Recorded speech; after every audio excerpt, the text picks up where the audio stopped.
Yuki Onna. Once upon a time, somewhere in the northern countryside, there lived two lumberjacks named Minokichi and Mosaku. Since Minokichi was still young, he served as an apprentice under the old Mosaku. The two always took a ferry boat across the river to cut down trees in a distant forest. It was a winter day. Minokichi and Mosaku had gone to the forest and were cutting down trees as always. Then a black cloud suddenly appeared, and it started to snow. In the blink of an eye, the snow flurries turned into a terrible blizzard. The two had no choice but to stop working and started walking home. However, upon reaching the river, they discovered that the boatman had already left, and the boat had already been tied up at the opposite bank. The two had no choice but to go into the boatman's hut on the dry riverbed, where they could wait out the blizzard. There was no fire in the boatman's hut, and it was only 2 tatami mats wide. The two lay down on the floor, and before they knew it, they had fallen asleep. After a little while, Minokichi woke up because he felt extremely cold. The door to the hut had been left open, and snow was fluttering in. Minokichi immediately looked over in Mosaku's direction and saw a woman wearing a snow-white kimono. As the woman breathed a white trail of frozen breath onto Mosaku's face, his face and hands steadily turned whiter.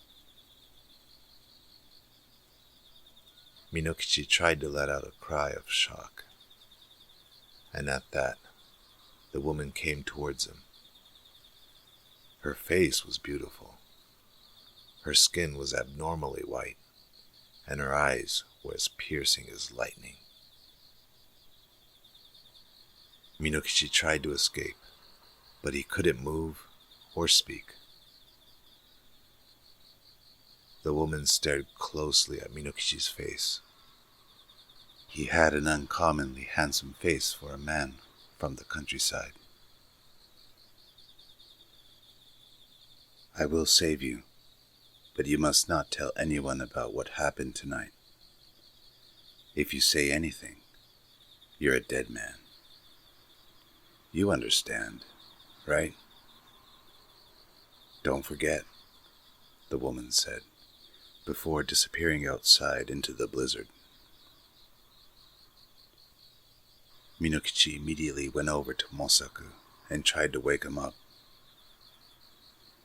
But he was as cold and hard as ice. Minokichi fainted on the spot. The next morning, when Minokichi awoke, Mosaku had died. About a year after that, one day, when Minokichi was riding the ferry boat on his way home from the forest, a beautiful young woman with a white complexion was there.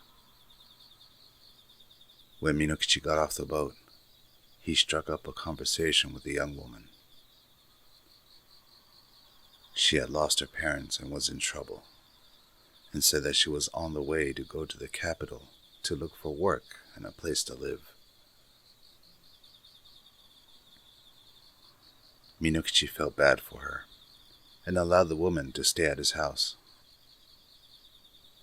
Her name was Oyuki. Before long, she and Minokichi were married. Oyuki took great care of Minokichi's mother, and she gave birth to 10 children, one after another. One evening, Oyuki put the children to sleep like always, and then began her needlework. As Minokichi absent-mindedly stared at Oyuki's face, he remembered the woman with the white kimono who he had seen in the boatman's hut long ago. "Hey, Oyuki," he said. "A long time ago, I met a woman who was beautiful like you. Her complexion was incredibly white like yours. This was when I was staying in the boatman's hut during a blizzard. I often thought it was a dream, but because Mosaka was killed, she must have been the snow woman, as I suspected." Oyuki suddenly looked at Minokichi with a terrifying look in her eyes and said, "That woman was me. I told you not to tell anyone, but you broke your promise. Even so, I won't kill you. But in return, please take care of our children for me." As she left him with these words, her body turned into a white mist and floated out from the small window near the ceiling.